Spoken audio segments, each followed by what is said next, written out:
7 tips for you to destroy Phraeganoth in this raid right now. Greetings and salutations, welcome back, killers. I am so excited to talk to you. I have been spending a lot of time on this raid in Dragalia Lost. I'm sure you have too, but there's definitely a lot of things that could be tweaked as far as our gameplay in order to get the most out of it, so we get all the rewards that we want, so we can upgrade, get that sweet dragon, get all those upgrade ingredients. Let's go ahead and talk about that. I have 7 tips for you, and I broke them into 2 different categories. The first one is a team composition category, and here the first thing I want to mention to you is that the water element is the winner here.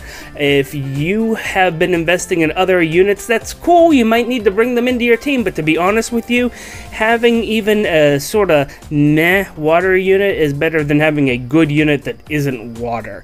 I run a Raymond in my team, and even though he has 1,500 hit points, he tends to hit the floor just as early as all the weak, really like just frail water units I have. So that just shows you how important water is. Not to mention, you want that extra damage. You want to be able to just continue through the fight as quickly as possible. So water is the winner here. The second thing to talk about here with team composition is that you need to have 2 tanks and 1 damage dealer at least.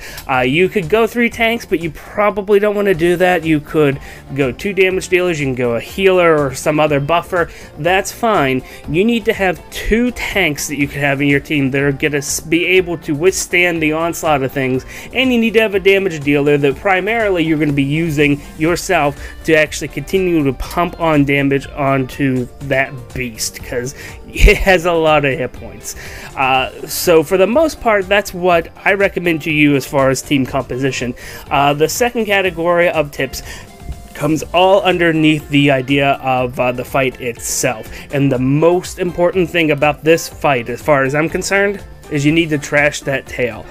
Trash it first. You know what? It's difficult. He likes to move around, he likes to spin. Sometimes later on in the fight he goes down the field, he does that little lava stuff.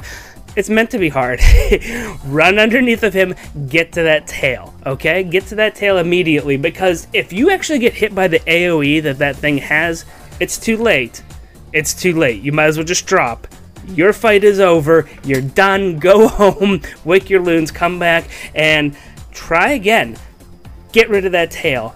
First and foremost. After that, though, here's one thing that's really helpful is that your AI sucks at what it wants to attack, so you can actually target different parts of the body. There's the left leg, the right leg, and the tail. You can actually tap those little icons up at the top, and it will announce that you're attacking that, so everybody else knows that, and the AI is going to have your units focus on attacking that body part. This is really important, specifically for the tail, but afterwards you do get more loot based upon actually destroying those legs, so you might as well aim for them, because it's taking off of the hit points of the overall beast as it is. So go ahead and use the targeting there so that your AI isn't being as stupid as it could be, and everybody else has an idea of what side they should be attacking without having to split fire.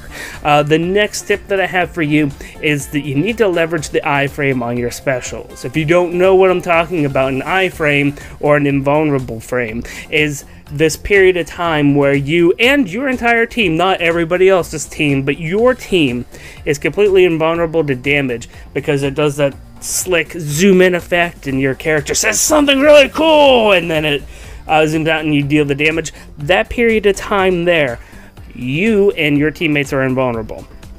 You need to leverage that, because there's going to be so many times where you're going to be seeing that orange circle fill up, you're going to be seeing that column start to widen up.